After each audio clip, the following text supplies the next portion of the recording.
Mtazamaji karibu tena. Leo tulikuwa tunaongelelea ugonjwa wa haemophilia. Tumeweza kujua haemophilia ni nini, the causes of haemophilia, the signs and symptoms. Lakini tukirudia lakini tumerudi tena. Wacha nisome some of your comments pale Facebook. Naona Laban Msungu anasema tuned in sana. Then Njeru Mucheru anasema nimesikia na nimeelewa vizuri na ngoja hiyo swali ya mbona in rare to female. Alafu kuna Nanzi Gitaga umesikia acquired haemophilia. And then we have Njeri Mucheru anasema learning a lot. Asante sana mtazamaji kwa kutuma ujumbe wako hapo Facebook.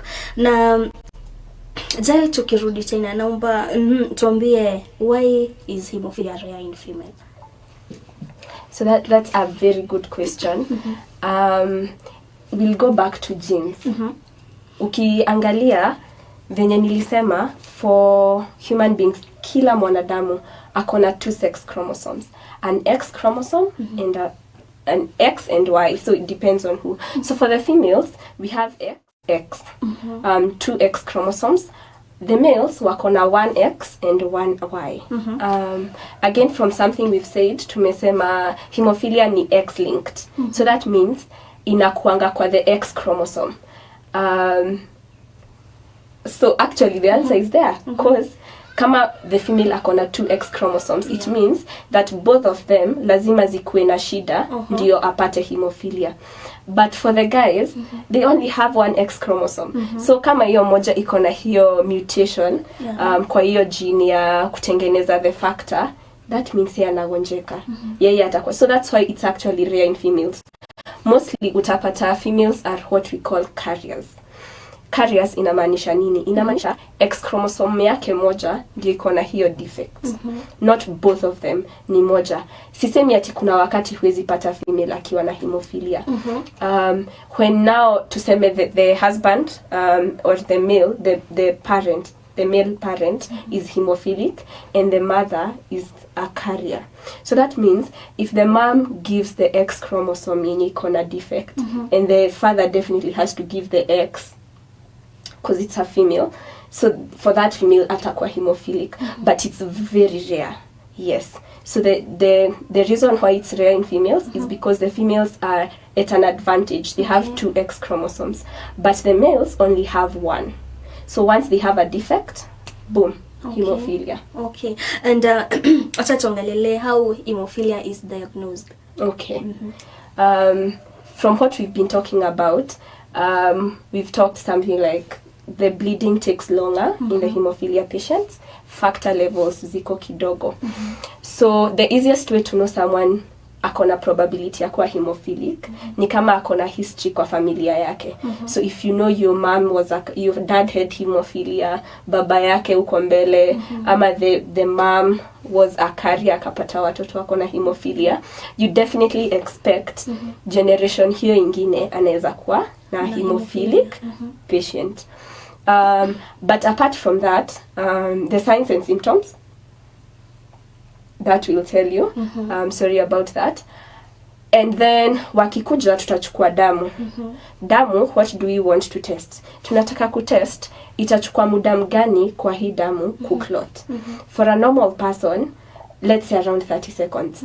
But for these hemophilia patients, it can go up to 100 and something seconds.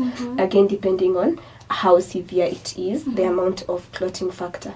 So the diagnosis is based on family history, signs and symptoms zenye ako nazo, and then tutaenda kwa lab tests. Kuna I've just talked of the main ones. Definitely kuna mavitu mingi katikati. But we just check how long does it take for that blood to clot. If it's long, we go ahead to check factor. We call them factor assay tests. So hapo I want to test ni factor gani inakosa. Kwa sababu I think we are to talk about this. Kuna aina za hemophilia. Each hemophilia inakosiwa na factor fulani kukosa. So we want to do the factor assay to know akona factor inatoshana aje. Kama ni less than 1, tunajua that's a severe hemophilia patient. Kama ni between 1 and 5, 50% tunajua huyu ni moderate. Kama ni 5 to 40 tunajua huyu ni mild. Okay. Yeah, na labda mtu hapo nyumbani anataka kujua hizi types of hemophilia ama aina za hemophilia. Tueleze hizi aina zake ni zipi na ziko ngapi? Okay. Aina za hemophilia ni kadhaa. But let me talk of the two main hemophilia types. Kuna hemophilia A, kuna hemophilia B. Simple. A, B. So hemophilia A is caused by deficiency in factor 8. Hemophilia B is caused in deficiency in factor 9. So AB 8, 9. So kwa you remember the cascade? Yes. So 8 activates 9. Ziko kwa the same cascade. So that's why even when we talked about the symptoms, if you noticed, siku specify hemophilia A ni hii symptoms, hemophilia B ni hii, kwa sababu they show the same signs and symptoms. Zinafanana kwa sababu ziko in the same cascade. Yes. I hope I've answered the question. Okay. Yes. At least leo nimejua cascade. Yes, kuna cascade.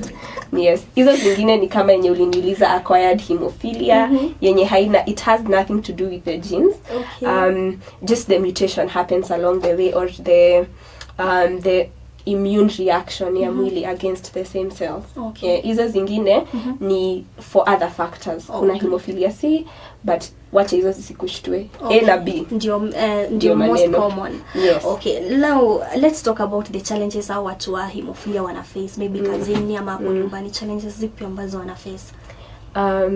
I think being a rare disorder, it means especially hapa Kenya, watu hawaijui sana. Wanapata challenges from the community, stigma. Unasikia anaambiwa yeye alirogwa.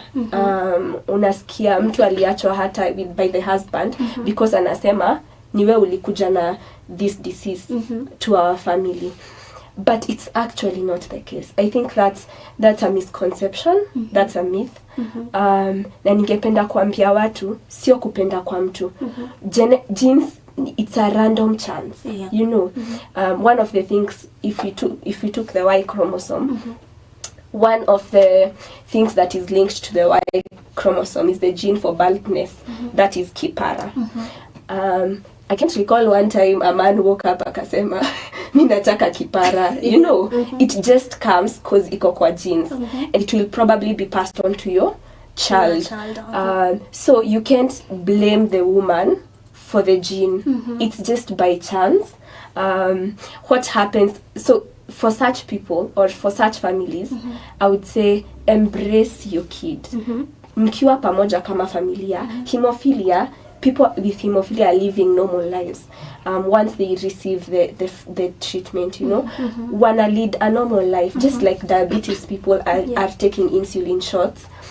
Ni kawaida, it's not something new, and someone should not be stigmatized kwa sababu wako na hemophilia. Yes. Okay, now let's talk about how the complications may result when someone has hemophilia. So mostly the complications comes after multiple bleeds. But one of the complications that is there is brain damage. Like, you know, if you hit the hemophilia patient ama a bump into something, especially the severe bleeders, definitely they might bleed kwa brain. That may cause seizures, such stuff. Yes. So that's one of them. Brain damage, injury for these guys. It might be very bad for the hemophilia patient. We have something we call inhibitors. What are inhibitors? So for the hemophilia patients, especially the severe ones, so it means that they have close to 0 factors kwa mwili.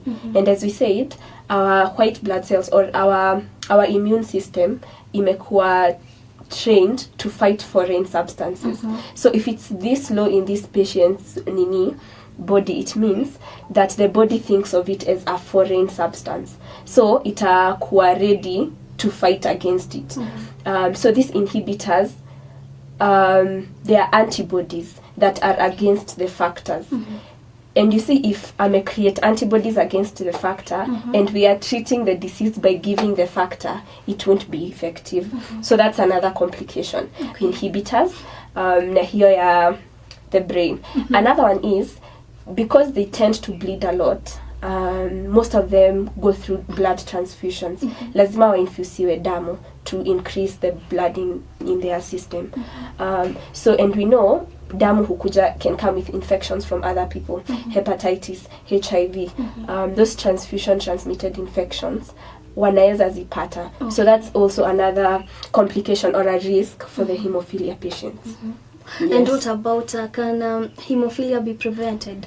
Hemophilia, ukisikia genes, anything genes, that's where you're like, we actually can't prevent this. What is done is, for example, is if you know you are a carrier for a woman, they sometimes opt to, you go for counseling, and then the fertilization of your egg with the husband's sperm inafanywa outside the body.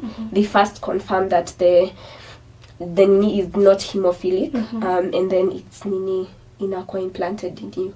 I don't think that technology is in Kenya. I don't know. But you can't prevent something that comes with genes, you know. Yes, so it's not anyone's fault to be hemophilic. Okay. Yeah, that is nice. Sasa tukimalizia tuambie that nini treatment ya hemophilia na maybe the clinics found in Kenya zenye maybe mtu hapo nyumbani yuko hemophilic anaweza tembelea apate usaidizi. Okay. So for the treatment, what we want to achieve is tunataka tu raise the levels of these factors. Kwa sababu tukikupea factor na hauna, if in case you are to bleed, it will be available for the activation or the tapping. I'm just using the tapping. The cascade. Tapping, you know. I'm just using it as an example for the cascade. So we give factor concentrates to the patients. Yes, for the mild patients, there is another hormone that is given to them, which is called desmopressin.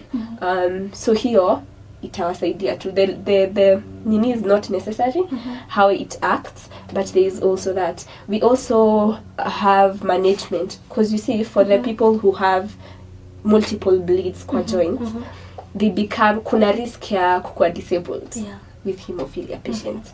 So therapy, kufanya exercise is really advised, and also they're advised to avoid movements, unajua these rough games, football, netball, running sana, they are actually advised to avoid that. Clinics in Kenya, few people know this, and it's sad, you know, when there is help and people don't know, it's just bad. So I'm just going to mention, we have 6 clinics that are already happening. They have already started, they are functioning.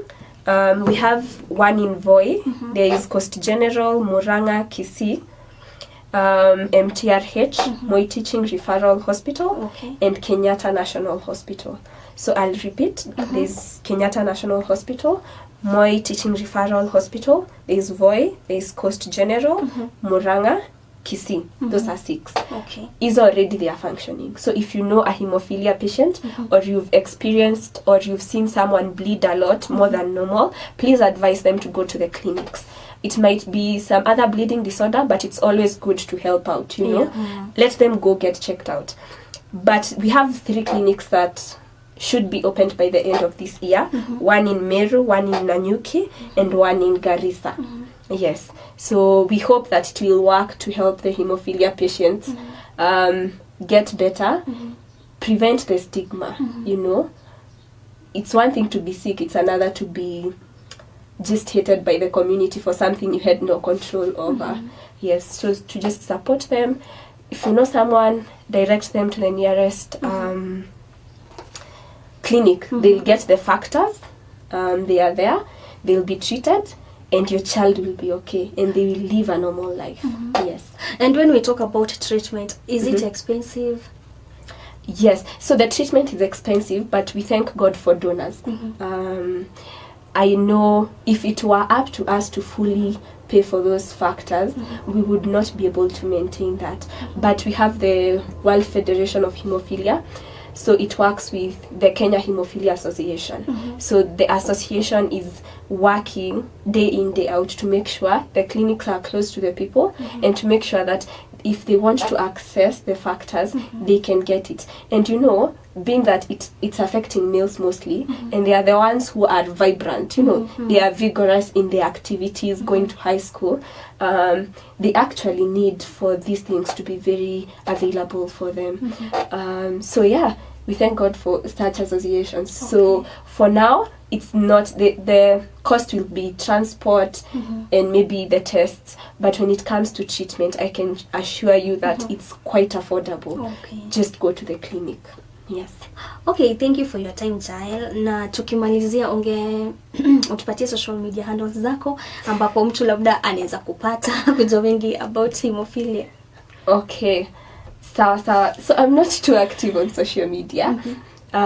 But I am part of a group called Red Movement Kenya, or Kenya Haemophilia Association. So, but on Facebook, if you'd like to find me, Red Movement is on Twitter, it's on Instagram, it's on Facebook. So you can just search Red Movement or Kenya Haemophilia Association. On Facebook, I'm Jael Shiko, but with a different spelling, SHIQUOH. On Instagram, I'm Jael_Shiko. Yes. Okay, that is nice, and thank you for your time. Yes. Mtazamaji, tumefika mwisho mwa kipindi cha leo. Tukutane wakati mwingine. Jina langu limekuwa Juliet Daisy.